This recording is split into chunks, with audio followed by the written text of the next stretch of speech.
Assalamualaikum warahmatullahi wabarakatuh.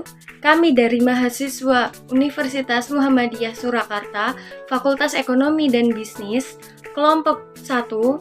Video ini dibuat untuk menyelesaikan salah satu tugas dari mata kuliah Manajemen Pengantar dengan dosen pengampu Ibu Nur Andriani SEME. Kami dari kelompok 1 yang terdiri dari 6 anggota kelompok yang masing-masing bekerja sama dalam memenuhi tugas dengan judul materi manajemen konflik. Sebelum kami masuk ke pembahasan lebih lanjut, izinkan kami memperkenalkan diri terlebih dahulu. Perkenalkan, nama saya Hania Zalsi dengan NIM B300220091. Perkenalkan, nama saya Renita Maharani, NIM B300220092. Saya Erica Ramadhani, NIM B300220093. Perkenalkan, nama saya Azhara Abdul Mawati, NIM B300220094. Perkenalkan, saya Rizky Wahyu Nugroho, NIM B300220095. Di sini kami dari kelompok 1 akan menyampaikan materi tentang manajemen konflik. Di sini saya akan menyampaikan anggota kelompok kami. Yang pertama ada Hania Zalsi, yang kedua ada Rianita Maharani, yang ketiga ada Erica Ramadhani, yang keempat ada Azhara Aprilia, yang kelima ada Rizky Wahyu Nugroho, yang keenam ada Eris Narulita Putri. Jadi di sini saya akan menyampaikan materi tentang definisi konflik. Jadi, bagian pengarahan dan pengembangan organisasi tidak akan lengkap tanpa pembahasan manajemen konflik. Konflik dapat didefinisikan sebagai segala macam interaksi pertentangan atau antagonistik antara dua atau lebih pihak. Perbedaan konflik dan persaingan terletak pada apakah salah satu pihak mampu untuk menjaga dirinya dari gangguan pihak lain dalam mencapai tujuannya. Persaingan ada bila tujuan pihak yang terlibat tidak sesuai, tetapi pihak tersebut tidak dapat saling mengganggu. Sebagai contohnya, ada dua kelompok produksi yang mungkin saling bersaing untuk memenuhi kuota. Namun, bila tidak ada kesempatan untuk mengganggu pencapaian tujuan pihak lain, situasi persaingan terjadi, maka akan menimbulkan suatu konflik dalam suatu organisasi. Di sisi lain, kooperasi terjadi bila dua atau lebih pihak bekerja sama untuk mencapai tujuan bersama. Konflik dan kooperasi dapat terjadi secara bersamaan.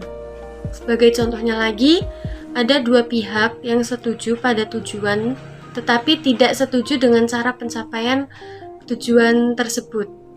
Jadi bisa disimpulkan bahwa manajemen konflik berarti para manajer harus berusaha menemukan cara untuk menyeimbangkan konflik dan kooperasi.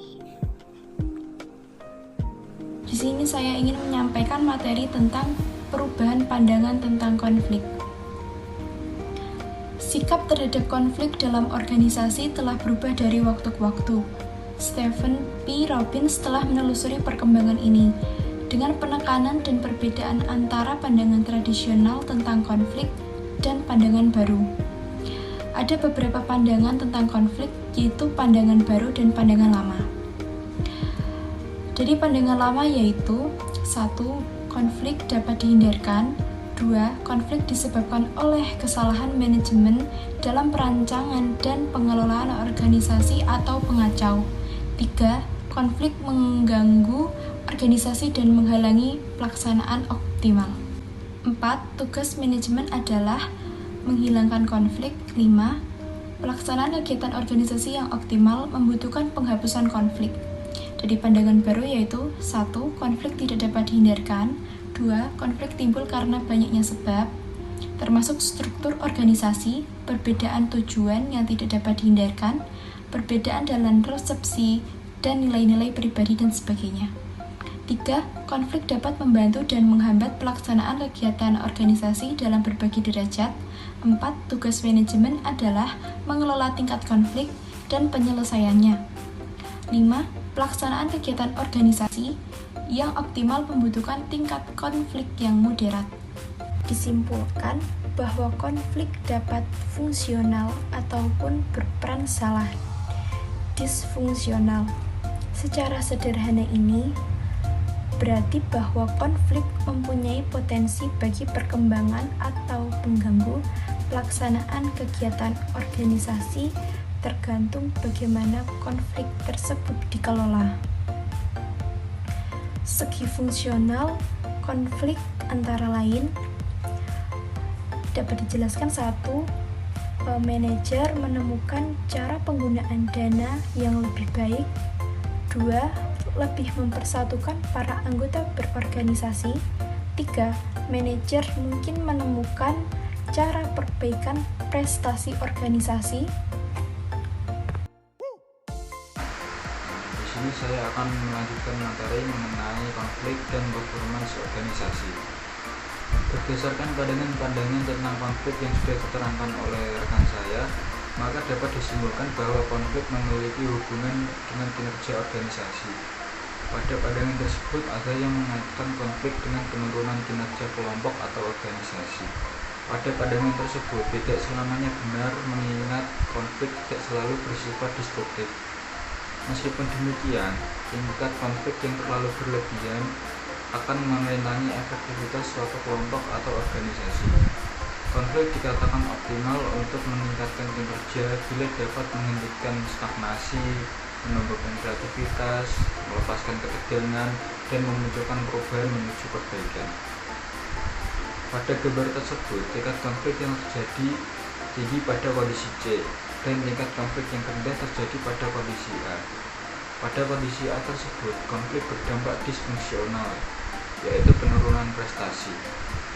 Ketika konflik rendah, maka dorongan dan rangsangan kurang, sehingga prestasi rendah. Orang merasa puas dan nyaman dengan lingkungannya. Jika tidak ada tantangan, maka tidak akan muncul cara-cara dan ide baru. Organisasi lambat dalam menghadapi perubahan lingkungan. Jika konflik yang terjadi sangat tinggi ditunjukkan pada posisi C, prestasi rendah karena kurangnya koordinasi dan kerjasama. Organisasi menjadi kacau balau. Tiap orang menghabiskan waktunya untuk mempertahankan atau membela diri dan menyerang kelompok lain daripada melakukan tugas-tugas yang produktif. Konflik yang optimal terjadi pada kondisi B.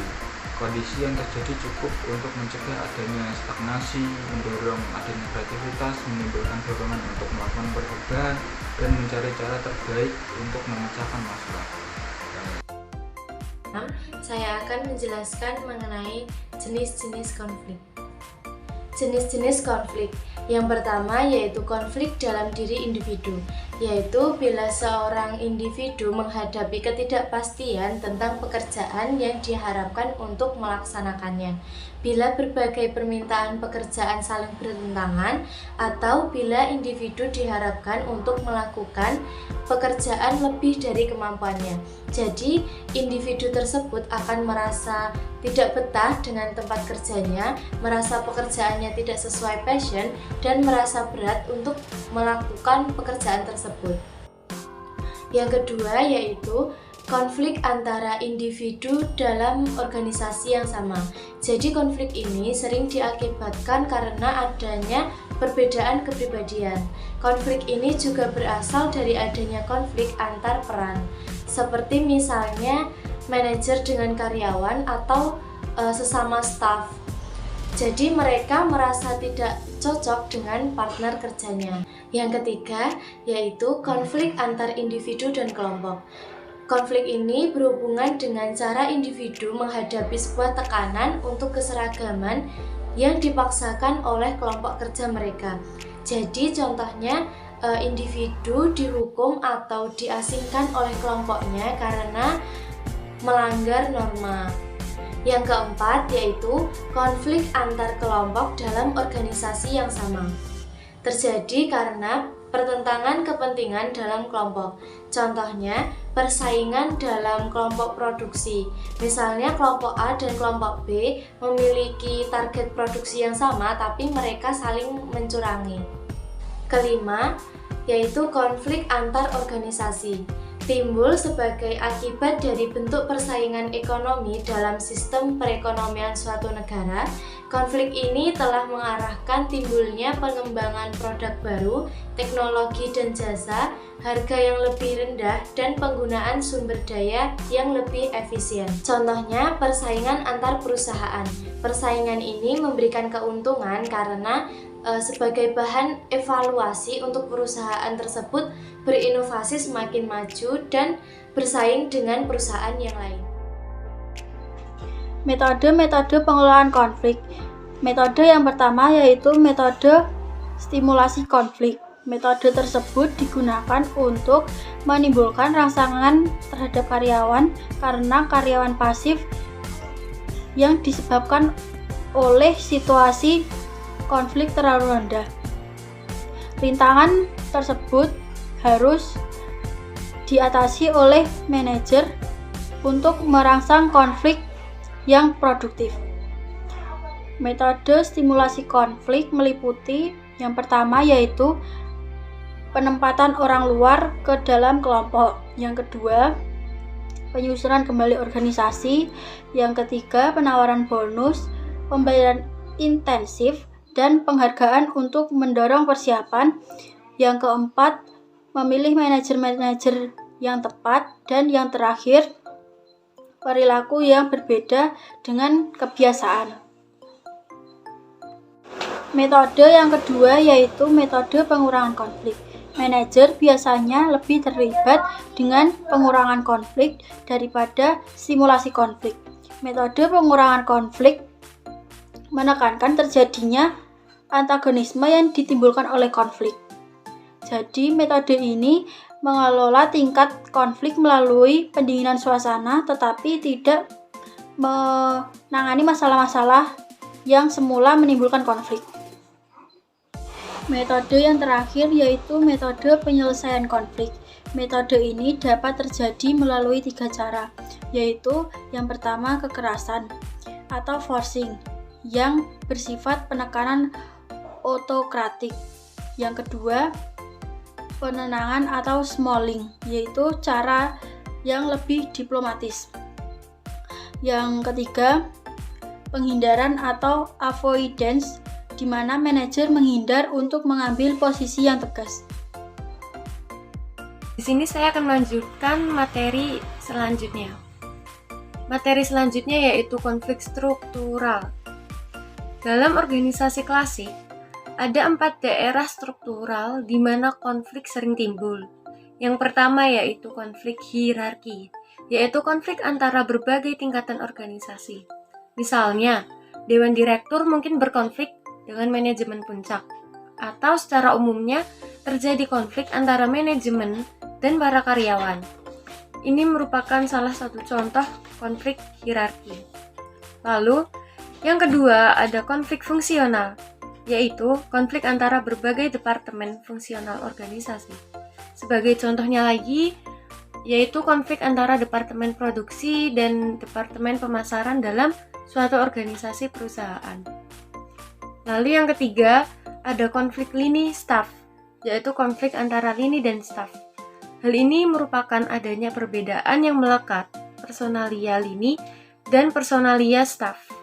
Lalu yang keempat, ada konflik formal-informal, yaitu konflik antara organisasi formal dan informal. Bentuk umum konflik yang sering terjadi dalam organisasi adalah konflik antara anggota-anggota lini dan staf. Para anggota lini sering memandang para anggota staf dalam hal-hal berikut. 1. Staf melangkahi wewenangnya. Karena manajer lini merupakan pemegang tanggung jawab atas hasil akhir, mereka cenderung menolak masukan atau kritik staf atas wewenangnya. 2. Staf tidak memberi nasihat yang bermanfaat.